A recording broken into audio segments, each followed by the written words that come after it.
Hello বন্ধুরা, আজকে 5ই August 2025। আমরা চলে এলাম ঋষিকেশে। ঋষিকেশে এসেই প্রথমেই আমরা আমাদের নির্ধারিত আশ্রমে উঠলাম। সেটা হচ্ছে পরমার্থ নিকেতন। এই পরমার্থ নিকেতনের এন্ট্রি গেট এটা। তো এই গেট দিয়েই সবাই এন্ট্রি করে। এন্ট্রি করার পরে সেখানে বুকিং অফিসে গিয়ে যোগাযোগ করতে হয়। তবে এই প্রসঙ্গে একটা কথা বলে রাখি, এই আশ্রমে কিন্তু অফলাইন বুকিং হয় না। কমসে কম 1 মাস আগে অনলাইন বুকিং করতে হয়। ওরা মানে আশ্রম কর্তৃপক্ষ কনফার্মেশন লেটার পাঠালেই তাহলেই এখানে আসা যায় এবং এখানে থাকতে পারা যায়। তবে এটা একটা সুবিধা আছে, অনলাইন বুকিং করলে কিন্তু অ্যাডভান্স পেমেন্ট করতে হয় না, এখানে এসেই পেমেন্ট করতে হয়। এটা একটা ভালো ব্যাপার। সে যাই হোক, আমাদের কনফার্মেশন লেটার ছিল, অনলাইন বুকিং আমাদের কনফার্ম ছিল। তো আমরা এখানে অফিসে যোগাযোগ করি এবং আমাদের পেমেন্ট করে আমরা নিজেদের রুম এখান থেকে পেয়ে যাই। এই এলাকাটা বিশাল বড় এরিয়া, অনেক বড়। তো এটা ঋষিকেশের মধ্যে সব থেকে বড় একটা আশ্রম। এখানে অনেক অ্যাক্টিভিটি হয়, অনেক কিছু আছে। যোগা শেখানো হয়, আয়ুর্বেদ সেন্টার আছে কিছু, এখানে মেসেজের কোর্স করা হয়। এই তোমরা দেখতে পাচ্ছ, এটা একটা লন।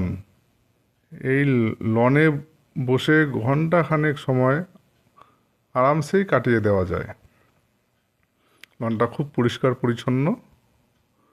এখানে আমরা কিছুক্ষণ বসেছিলাম।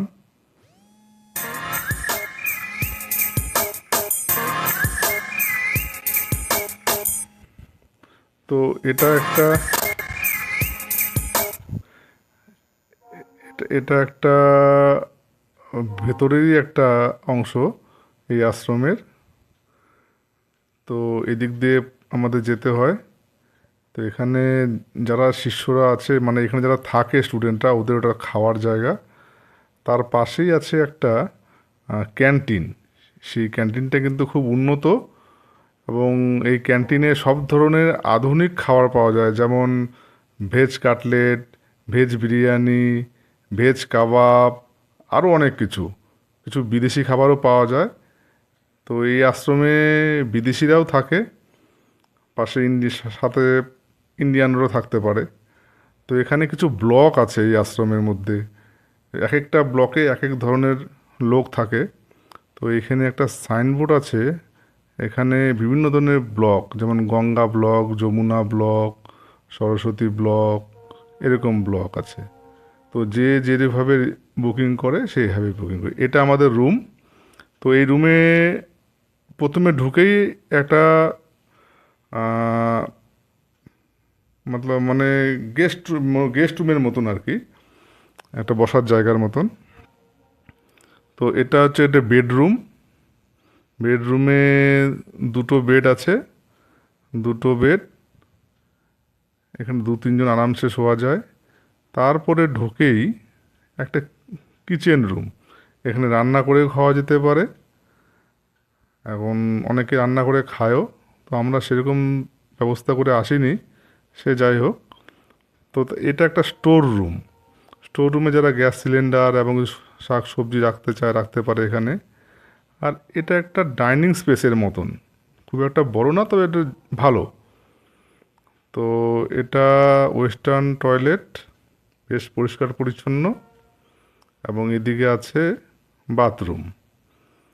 বাথরুমটা বেশ পরিষ্কার পরিচ্ছন্ন, শাওয়ার টাওয়ার সবই আছে, গিজার আছে, কোনো অসুবিধা নেই। মোট কথা, এটা ঠিক 2 বেডের বা 3 বেডের রুম বলবো না, এটা একটা কমপ্লিট একটা বাংলো টাইপের আর কি, ছোটোখাটো বাংলো টাইপের। এটা হচ্ছে পরমার্থ নিকেতনের নিজস্ব ঘাট। তো এই ঘাটে সবাই স্নান করে এবং এখানে সন্ধ্যাবেলা সন্ধ্যা আরতি হয়। ঘাটটা খুবই সুন্দর, এখানে স্নান করারও সুবিধা আছে। সন্ধ্যাবেলা খুব লাইটিং হয় জায়গাটা, খুব ভালো লাগে। এখানে বসে অনায়াসেই 2-4 ঘন্টা কাটিয়ে দেওয়া যায়।